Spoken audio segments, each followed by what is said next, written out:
The other thing that General Kelly said yesterday was in reference to General Lee, and he said that the Civil War was the result of a failure to compromise.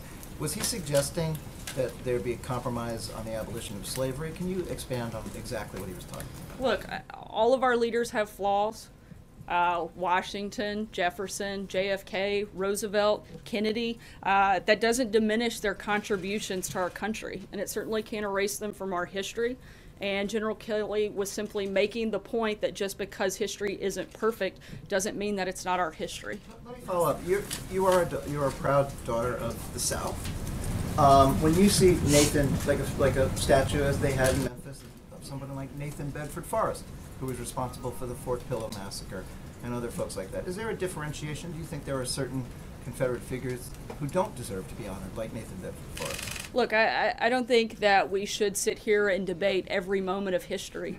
I think those moments took place. There are moments that we're going to be a lot less proud of than others, but we can't erase the fact that they happened. I think you have to determine where that line is. The president has said that those are something that should be left up to state and local governments, and that's not who I'm here representing today, so I'm not going to get into the back and forth on it. John? And just to follow up from Glenn, Robert E. Lee aside, and I understand your point about how all leaders have flaws, what Kelly said yesterday was that an inability to compromise led to the Civil War, and back in the spring, the president said that he thinks that Andrew Jackson could have made a deal to avert the war. What is the compromise that they're talking about? To leave the southern states slave and the northern states free?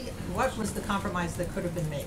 I don't know that I'm going to get into debating the Civil War, but I do know that many historians, including Shelby Foote in Ken Burns' famous Civil War documentary, agree that a failure to compromise was a cause of the Civil War. There are a lot of historians that think that, and there are a lot of different versions of those compromises. I'm not going to get up here and relitigate the Civil War, but there's certainly, I think, some historical documentation that many people, and there's pretty strong consensus, people from the left, the right, the north, and the south, that believe that if some of the individuals engaged had been willing to come to some compromises on different things, then it may not have occurred. Compromise on overseas?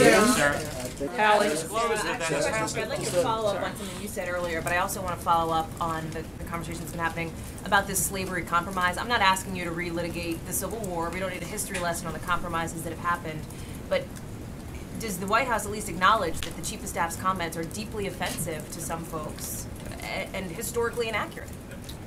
No, because as I said before, I think that you can't, because you don't like history doesn't mean that you can erase it and pretend that it didn't happen. And I think that's the point that General Kelly was trying to make.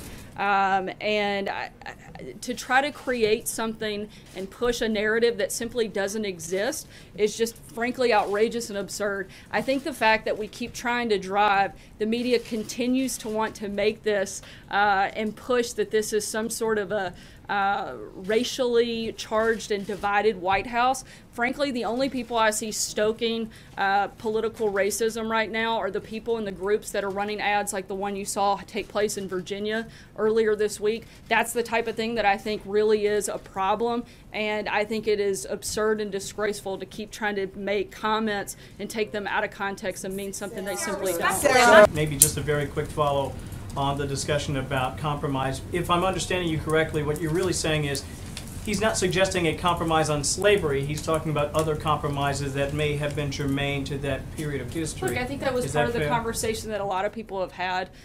He didn't get into the specifics because that's something that's been discussed very widely by many historians, again, from both the left, the right, the north, the south, however you want to look at it. And he didn't get into the details of it because it wasn't the point he was making.